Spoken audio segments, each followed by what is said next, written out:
O cinema está repleto de obras polêmicas, sejam por utilizar imagens muito gráficas de violência ou satirizar religiões. Um grande exemplo disso é o recente filme de Paul Verhoeven, chamado Benedetta, cuja estreia em Nova York foi marcada por inúmeros protestos religiosos contra o filme. Podemos até considerar ele um dos filmes mais polêmicos de 2021 por causa do diretor e a sua temática.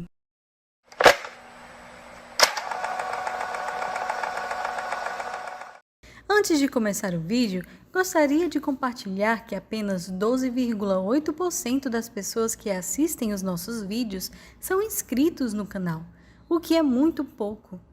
Então fiquem à vontade para se inscrever, que é grátis, e você ainda ajuda no crescimento desse canal.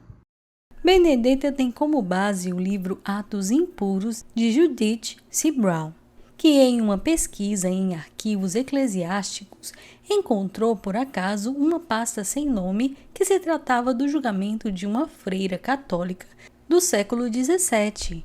A religiosa havia sido afastada por ter uma relação amorosa lésbica. É diante desse fato que Paul Verhoeven constrói um filme extremamente tenso e repleto de críticas aos regimes da Igreja Católica. O livro tem uma análise histórica bem construída pela historiadora, porém o filme há um foco maior na sexualidade de Benedetta.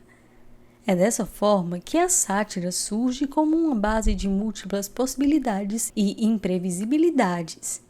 Verhoeven consegue mostrar as políticas da Igreja muito bem a partir de um convento, onde existem regras e rituais. Porém, o isolado lugar não fica isento da crise vivida naquele momento.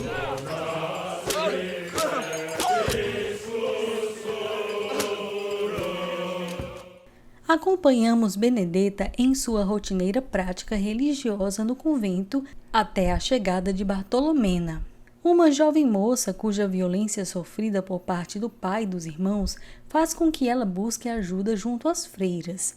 A presença da garota ativa interesses em Benedetta e não demora muito para as duas se aproximarem e iniciarem um romance proibido. À medida que os dias passam, os casos místicos da freira aumentam, assim como a atenção das hierarquias do clero para com a moça.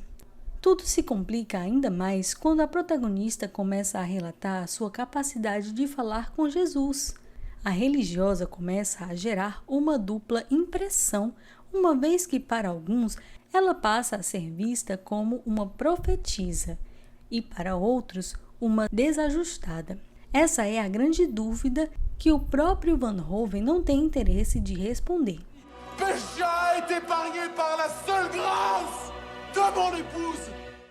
De início, o longa exprime bem as visões da protagonista e a sua atitude perante a elas. Boa parte de algumas das escolhas que ele dará a ver, mais adiante acabam deixando algumas pistas sobre as futuras rupturas percebidas no filme. A obra acaba, no entanto, se contradizendo no sentido que deixa de lado elementos presentes no livro ao partir para uma exploração mais violenta e provocativa da narrativa. É claro que a história real possui muitas lacunas, já que não há registro completo sobre o fato. O longa deixa em aberto muitas nuances por ele mesmo propostas. No somatório de tudo isso, a mensagem que o filme passa acaba sendo dúbia e confusa. Não conseguimos entender bem o que a figura de Benedetta representa diante dos seus dilemas e desafios como mulher, freira, lésbica e sensitiva.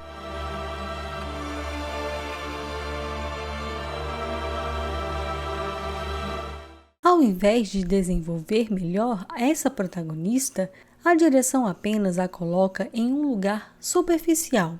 Por mais que a sua presença garanta tensões na narrativa, na qual faz estremecer a estrutura da igreja, tanto pela sua sexualidade quanto pela paranormalidade, a abordagem de Verhoeven generaliza estes aspectos de forma a apenas polemizá-los. Jésus, retiens-moi! Ne me laisse pas repartir! Je veux rester auprès de toi. A falta de desenvolvimento também acontece nos demais personagens da história, em sua maioria caricatos e estereotipados. A personagem de Benedetta também é questionável.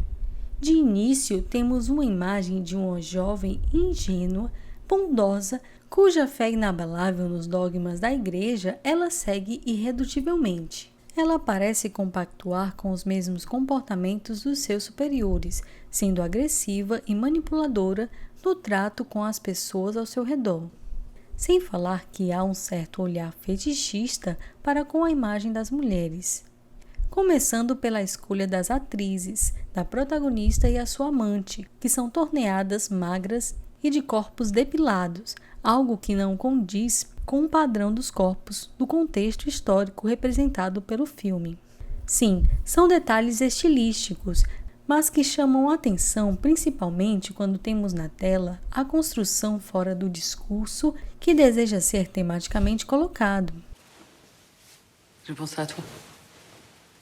Comment ça serait avec toi?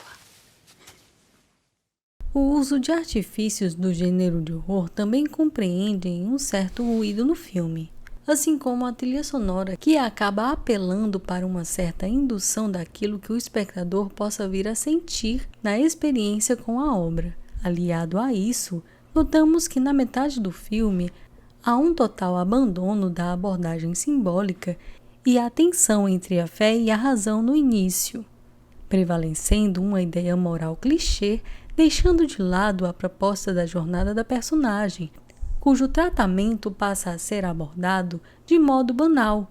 Então, nota-se que o diretor não explora todos os desdobramentos que a personagem pode ter a partir de toda a sua complexa figura. Por essas e outras razões, o filme não consegue seguir uma linha de raciocínio crescente que sustente uma ideia central. Ele foca apenas em usar a imagem polêmica de uma mulher membro da igreja homossexual e com dons paranormais que espantam a sociedade da época.